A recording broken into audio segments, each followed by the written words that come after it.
Everyone, good morning. कैसे हैं आप सब? तो चलिए जल्दी से सबसे पहले बना लेते हैं सब्जी, उसके बाद करेंगे बातें। तो यहाँ पर मैंने तेल में डाल दिया है जीरा और अब मैं इसमें डाल रही हूँ पत्ता गोभी। पत्ता गोभी को आज मैंने चॉपर में चॉप किया है। ऐसा मैंने क्यों किया है वो वीडियो में मैं आप लोगों के साथ में आगे शेयर करूँगी। तो यहाँ पर सारी की सारी पत्ता गोभी को पहले मैंने डाल दिया है तेल के अंदर, और तेल में डालने के बाद में इसको मुझे फ्राई करना है। जैसा कि मैंने पहले भी बताया था कि पत्ता गोभी की सब्ज़ी इस तरीके से बनाकर देखिएगा, अच्छी लगती है। तो यहाँ पर मैं इसको मतलब लगभग 30 से 40 मिनट मिनट बोल रही हूँ, सॉरी, 30 से 40 सेकंड इसे फ्राई करूँगी। और उसके बाद में मैं इसमें डाल दूँगी आलू, और आलू को भी पत्ता गोभी के साथ में अच्छे तरीके से मिक्स कर लूँगी। आप चाहें तो इस सब्ज़ी में प्याज, हरी मिर्च और टमाटर वगैरह यूज़ कर सकते हैं। मैं नहीं कर रही हूँ क्योंकि आदि नहीं खाएगा। तो चलिए सूखे मसाले ऐड करते हैं, जिसमें मैंने डाला है वही अपने सिंपल मसाले, हल्दी पाउडर, लाल मिर्च पाउडर, धनिया पाउडर, और साथ में डाल दिया है मैंने नमक टेस्ट के अकॉर्डिंग। और इन पूरे सभी चीज़ों को, सभी मसालों को जो है सब्ज़ी के साथ में अच्छे तरीके से मिक्स कर देंगे। और मिक्स करने के बाद प्लेट ढककर इसे पकने के लिए हम छोड़ देंगे। कैसे हैं आप सब? आई होप आप सब अच्छे होंगे, स्वस्थ होंगे और मस्त होंगे। तो आज का ब्लॉग स्टार्ट कर रही हूँ मैं मॉर्निंग से। सुबह हो रही है और सुबह के बज रहे हैं, लगभग सुबह भी नहीं हो रही है, मतलब सुबह से बहुत आगे का टाइम हो गया है। 10:30 का टाइम है और मैं बना रही हूँ खाना। सब्जी मैंने बना दी है पत्ता गोभी की। आज जो सब्जी मैंने बनाई है ना पत्ता गोभी की, वो पत्ता गोभी मैंने चॉपर में चॉप की है। क्योंकि हम मतलब बहुत ज़्यादा टाइम लग जाता, अगर मैं उसको बहुत बारीक बारीक काटने बैठती तो फिर मेरा आदि नहीं खाता है। वो थोड़े बड़े बड़े पीसेस रह जाते हैं ना पत्ता गोभी के, अपन लोग तो खा लेते हैं लेकिन फिर वो खा नहीं पाता है। तो मैंने आज ट्राई किया है ये तरीका, पहली बार, कि मैंने चॉपर में पत्ता गोभी को बारीक बारीक चॉप किया है। अब मैं देखूंगी वो खा पाता है या नहीं खा पाता है। तो जैसा भी रहेगा उसका रिव्यू मैं आप लोगों को जरूर दूंगी। क्योंकि मेरी जैसी बहुत सी माएँ हैं जिनके बच्चे कुछ भी चीज नहीं खा पाते हैं, और बड़े पीसेस वगैरह जो होते हैं वो मुंह में आते हैं तो उनको परेशानी होती है, तो वो नहीं खा पाते हैं। तो मैंने सोचा क्यों ना आज एक छोटा सा एक्सपेरिमेंट पहले मैं करके देखूं, फिर उसका रिजल्ट जो रहेगा वो मैं आप लोगों को बताऊंगी। और हो सकता है टेस्ट में भी थोड़ा डिफरेंस आ जाए। ये बड़ी बड़ी पत्ता गोभी एक अलग टेस्ट देती है खाने में, और ये बिल्कुल बारीक हो चुकी है। तो मैंने कहा चलो भैया क्या पता मेरी मेहनत सफल हो जाए और आदि जो है इस तरीके से खाने लगे। हालांकि वो काफ़ी बड़ा हो चुका है, कोई छोटा नहीं है। अब वो 9 साल का हो जाएगा अप्रैल में। लेकिन बचपन से ही उसको ऐसे रखा ना हाथों पे, होता है ना लाड़ के जो बच्चे होते हैं कि ठीक है नहीं खाना है कोई बात नहीं, मत खाओ तुम, ये नहीं ये खा लो, वो वाली चीज़ है। तो अभी मुझे मेहनत करनी पड़ रही है उसे खिलाने पे कि मैं ये सोचती हूँ कि उसको मैं कैसे भी करके चीज़ें खाना इसकी स्टार्ट करा दूँ। तो भी स्टार्टिंग में मुझे थोड़े से एक्सपेरिमेंट करने पड़ेंगे चीज़ों को लेके। फिर धीरे धीरे अभी थोड़ा सा और बड़ा होगा, 12-13 साल का हो जाएगा ना, फिर तो वो सब कुछ खाने लग जाएगा, इतना मुझे पता है। तो चलिए सब्जी मैंने जो है वो छौंक दी है, सब्जी बनती रहेगी। कैसी बनेगी मैं आपको लोगों को दिखा दूंगी। अभी जब ये पूरी तरह से पक जाएगी ना, उसके बाद में इसमें मुझे गरम मसाला और कसूरी मेथी डालनी है और हरा धनिया डालना है। कसूरी मेथी तो देखूंगी नहीं डालूंगी पत्ता गोभी में, और केवल गरम मसाला डालूंगी और धनिया डालूंगी। तो तब तक मैं लगा लेती हूँ आटा, क्योंकि इनके जाने का टाइम हो रहा है, ये अभी नहाकर आने वाले हैं। तो फिर मैं उसके बाद में करूँगी खाना वगैरह बनाऊंगी। और खाना वगैरह बनाने के बाद में आज कोई खाना वगैरह बनाना आप लोगों के साथ में शेयर नहीं करूँगी कि मैं आपको भी दिखाऊँ कि देखो मैं रोटी बना रही हूँ, ये कर रही हूँ, कुछ भी नहीं। काम मेरा साफ़ सफाई का सारा हो चुका है, मैं आप लोगों को बता दूँ। और अब हाँ, पूजा वो है जो है वो ये करेंगे, अभी नहाकर आ रहे हैं। तो चलिए मिलती हूँ आप लोगों से। पहले सारा काम मैं फिनिश कर लेती हूँ, उसके बाद में जब मैं इत्मीनान से बैठूंगी तब आप लोगों के साथ में बातें करूँगी। क्योंकि आप लोगों से बातें करना मुझे बहुत अच्छा लगता है, और मुझे पूरी उम्मीद है कि आप लोगों को मेरी बातें सुनना अच्छा लगता होगा। अगर आपको मुझसे बातें करनी है तो आप मुझे कमेंट कर सकते हैं, अपनी बात रख सकते हैं। जैसे कि मैंने आपसे कहा था पहले भी कि आपके मन में कोई भी चीज़ आती है मुझे लेकर, या मुझे कुछ बताना चाहते हैं, या मेरे साथ कुछ भी शेयर करना चाहते हैं, तो आप मुझे मैसेज कर सकते हैं। और अगर आप YouTube पे मैसेज नहीं करना चाहते कि नहीं YouTube पे तो सभी लोग देखेंगे, तो आप मुझे इंस्टाग्राम पे भी मैं इसी नाम से हूँ, इंजॉय लाइफ विद नीजा के नाम से, वहाँ पे आप मुझे पर्सनली DM भी कर सकते हैं। तो चलिए मैं कर लेती हूँ काम और उसके बाद आप लोगों से मिलती हूँ। तो यहाँ पर मेरी सब्जी बनकर हो चुकी है तैयार, और अब इस टाइम पर मैं इसमें ऐड कर दूँगी थोड़ा सा गरम मसाला, और साथ ही डाल दूँगी हरा धनिया। हरा धनिया ना वास्तव में मतलब एक मैजिक की तरह काम करता है किसी भी सब्ज़ी में। सब्ज़ी का कलर, सब्ज़ी का जो टेस्ट है काफ़ी हद तक बदल देता है। तो यहाँ पर मेरी सब्ज़ी बनकर होती है तैयार। और चलिए अब मैं खाने पहले मैं इनको खाना खिला दूँ, उसके बाद में मैं खाऊँगी खाना और आप लोगों को भी खिलाऊँगी।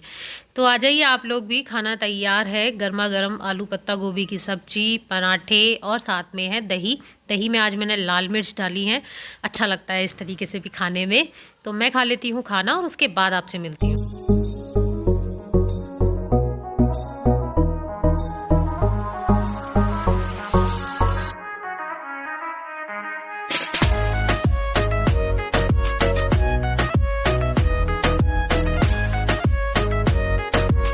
तो काम तो मेरा हो ही गया है और धूप में मैं बैठी हुई थी, आपने देखा था मैं धूप में खाना खा रही थी। लेकिन अभी जो है ना, धूप आज सुबह से ऐसा हो रहा है, आ रही है जा रही है, मतलब बादल हो रहे हैं। फिर बादल जब हवा से चलते हैं तो फिर होता है ना कि सूरज के सामने आ जाते हैं, फिर धूप नहीं आती है। और अभी फ़िलहाल क्या हुआ, एक बहुत बड़ा बादल जो है, मतलब ये मान लो कि उसको सूरज के सामने हटने से 15 से 20 मिनट लगेंगे, वो आ गया है। और उसके अलावा हवा भी चल रही है, तो मैं आ गई हूँ अंदर, नहीं बैठा जा रहा, बहुत ज़्यादा ठंडी हवा चल रही है। और काम तो खैर सारा हो ही गया है। मेरा मन आज जो मैं आप लोगों से बात करने वाली हूँ वो ये करने वाली हूँ कि देखो होता क्या है कि हम, होता है ना कि बच्चे को अगर ज़्यादा भी लाड़ से रख लो तो उसके बिगड़ने के चांसेस, मैं ये नहीं बोल रही कि बहुत ज़्यादा हो जाते हैं, लेकिन कुछ परसेंट होते हैं। अब बिगड़ने से मेरा मतलब ये नहीं है कि वो बदतमीजी करे या वो है, नहीं, मतलब ज़्यादा लाड़ का बच्चा होता है ना, जिसको अपन बहुत ज़्यादा प्यार से रखते हैं कि हाँ भाई, मतलब बिल्कुल भी अपन ये चाहते हैं कि उसको तकलीफ़ नहीं हो, उसको बिल्कुल भी कष्ट नहीं हो, कोई दुख ना हो। तो इस तरीके के बच्चे ना स्ट्रॉन्ग नहीं बन पाते।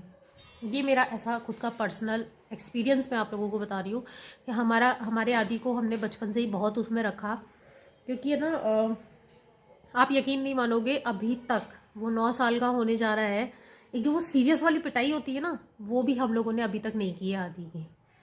क्योंकि हमारा मानना शुरू से ये रहा है कि जैसे कि हम जब छोटे थे तो हम लोग तो खूब पिट पिट के बड़े हुए हैं, लेकिन ऐसा था कि हमारा मानना फिर ये हो गया कि यार अगर पिटने से बच्चा ढीठ हो जाता है ना, अगर आप बच्चे को बहुत ज़्यादा मारते हो तो वो ढीठ हो जाएगा। लेकिन इसका मतलब ये नहीं है ना कि आप बच्चे को कभी मारो ही नहीं। अब हम भी ये भी नहीं कह रहे, देखो चोट बच्चे को भी लगती है, तो ये गाड़ी इतना डिस्टर्बेंस कर रही है, अरे चला जा भैया जल्दी। तो होता क्या है कि ना, हम बच्चे को बहुत ज़्यादा, देखो अगर प्यार ज़रूरी है तो मार भी ज़रूरी है। बच्चे को ये फील हो जाएगा ना कि नहीं, मेरे मम्मी पापा तो मुझे मारते ही नहीं है, मेरे को डांटते ही नहीं है। मैं 1 मिनट आप लोगों से 2 मिनट में बात करती हूँ, ये आवाज़ जो है बिल्कुल चली जाए, इस आवाज़ के कारण ना बिल्कुल भी वो नहीं हो रहा है। हो गई, पता नहीं क्यों ऐसे सायरन लोग वह गाड़ियों में लगवा लेते हैं, फिर उसके बाद में इनकी आवाज़ें इतना इरिटेट करती है ना। और पता है कि ये आवाज़ ब्रेक लगाने पे आती है, और फिर रात में कहीं पे जाओ, एकदम सुनसान सी जगह पड़ी हो और वहाँ पर आपका अलार्म अलग से बजने लग जाए और हॉन्टेड माहौल बना के रख दे। तो चलो, बात मैं ये नहीं कर रही हूँ, बात मैं आप लोगों से ये कर रही हूँ कि जिस तरह से प्यार ज़रूरी है, उस तरह से मार भी बच्चों के लिए ज़रूरी होती है। तो ना तो पूरी तरह से उनको इतना लाड़ दो कि वो आपकी वैल्यू को ही ख़त्म कर दें, और ना इतना मारो कि वो आपसे इतना डरने लगे कि अपनी कोई बात आप लोगों के साथ में शेयर करने में भी बच्चों को झिझक हो। वैसे तो सभी पेरेंट्स जानते हैं कि किस तरीके से बच्चों को पालना है। जब बच्चे हो जाते हैं ना, तो जो हमारी जो सिचुएशंस होती हैं वो सिखा देती हैं। मैंने भी कोई बहुत ज़्यादा बच्चे नहीं पाल रखे, मेरा भी एक ही है और मैंने उसी को पाला है। तो उसी के एक्सपीरियंस पे मैं आप लोगों को कह रही हूँ कि वैसे बहुत अच्छा है, बहुत प्यारा बच्चा है मेरा, बहुत ही, मतलब वैसे तो हर माँ बाप को ही अच्छा लगता है, लेकिन एक जनरल अगर मैं आप लोगों को बात बताऊँ ना, तो वो बातें भी मानता है, समझाओ तो समझ भी जाता है, लेकिन थोड़ा सा गुस्सैल है, गुस्सा बहुत आता है, थोड़ा जिद्दी भी हो जाता है कभी कभी वो कुछ चीज़ों को लेकर कि ये चीज़ चाहिए तो चाहिए, अभी चाहिए। तो वो चीज़ें क्यों हैं उसमें, क्योंकि हमने उसे अभी तक मारा नहीं है ना। तो मैं ये नहीं बोल रही कि मेरा बहुत ज़्यादा मन हो रहा है कि मैं उसकी पिटाई लगाऊं या उसको मारूं, नहीं। ऐसा कुछ भी नहीं है। मैं तो खुद चाहती हूँ कि मेरा बच्चा बिना पिटे बड़ा हो जाए, ताकि कल को वो जैसा आज हम उसके साथ करेंगे वैसा वो अपने बच्चों के साथ में करेगा। होता है ना ऐसा। हालांकि हम लोग ऐसा नहीं कर रहे हैं, हम लोग खूब पिटे हैं, मैं भी और मेरे हस्बैंड भी। बचपन में तो देखो सब बच्चे मार खाते हैं, लेकिन होता क्या है कि हमें ऐसा लगता है कि नहीं, हमें हमारे बच्चे को बिना पिटाई के बहुत ही प्यार से बड़ा करना है, समझा के बड़ा करना है। लेकिन कभी कभी ऐसा लगने लग जाता है नहीं यार नहीं हो पाएगा। फिर लगता है कि एक लगा दो इसके खींच के, ताकि इसको पता चले। थोड़ा सा डर माता पिता का बच्चे में होना ही चाहिए। लेकिन कुछ पेरेंट्स ऐसे भी होते हैं जो हर छोटी से छोटी बात पे बच्चे को चटाक चटाक चटाक मारते रहते हैं, तो वो पेरेंट्स मुझे बिल्कुल पसंद नहीं है। I don't like. तो मेरा बस यही कहना है आप लोगों से कि बच्चों को प्यार देना ज़रूरी है, तो बच्चों की पिटाई भी ज़रूरी है। प्यार देने से नुकसान भी आपके बच्चे का ही होगा, और पिटाई, ज़्यादा पिटाई करने से भी नुकसान आपके बच्चे का ही होगा। और दोनों को बैलेंस करके चलेंगे तो फ़ायदा पूरा पूरा होगा आपके बच्चों का। अब आज यही तो हो रहा है मेरे साथ में। हमने उसकी पिटाई नहीं लगाई, सब कुछ है, उसको यही रखा हम लोगों ने कि ठीक है आपको ये नहीं खाना, आप ये खा लो। तो आज मुझे उसके ऊपर इतनी मेहनत क्यों करनी पड़ रही है खिलाने को लेके? इसलिए मेहनत करनी पड़ रही है क्योंकि उसको बचपन से कभी कुछ ऐसा करा नहीं कि ठीक है ये नहीं खाना आपको इसमें दिक्कत हो रही, कोई बात नहीं हम कुछ और बना देंगे। नहीं, आपको, या मैं तो आपको बताऊं, मैं तो अपने लिए ही बोलती हूँ कि मुझे अब खुद इतनी स्ट्रिक्टनेस करनी पड़ेगी अपने बच्चे के लिए। नहीं तो मेरा बच्चा फिर वही हो जाएगा कि भैया आलू दे दो या मेरे को ये थोड़ा बहुत ये दे दो खाने के लिए, जो चीज़ें उसे अच्छी लगेगी वो खाएगा। तो मेरी तो अब फ़िलहाल कोशिश यही है कि मैं उसे सब कुछ खाना सिखा दूँ, चाहे मुझे उसके लिए थोड़े से एफ़र्ट ज़्यादा क्यों ना करना पड़े, लेकिन बस वो सब कुछ चीज़ें खाना सीख जाए। यही कारण है कि मैं चॉपर लेकर आई थी। मैंने आप लोगों को जब लेकर आई थी तब भी मैंने आप लोगों को बताया था कि चॉपर में चीज़ें बहुत बारीक हो जाती हैं। किसी भी रूप में जाए बच्चे के अंदर जानी चाहिए। अभी वो नहीं समझता है, धीरे धीरे। और फिर कुछ चीज़ें जो बच्चे स्कूल से सीखते हैं, तो इस कोरोना ने स्कूल को भी बिल्कुल वो कर दिया कि बच्चे आपस में बैठते हैं, एक दूसरे का लंच खाते हैं, तो ही बच्चा खाना सीख जाता है। स्कूल में टीचर्स होती हैं, वो बच्चे को ज़बरदस्ती खिलवाती हैं कि नहीं आपको खाना पड़ेगा।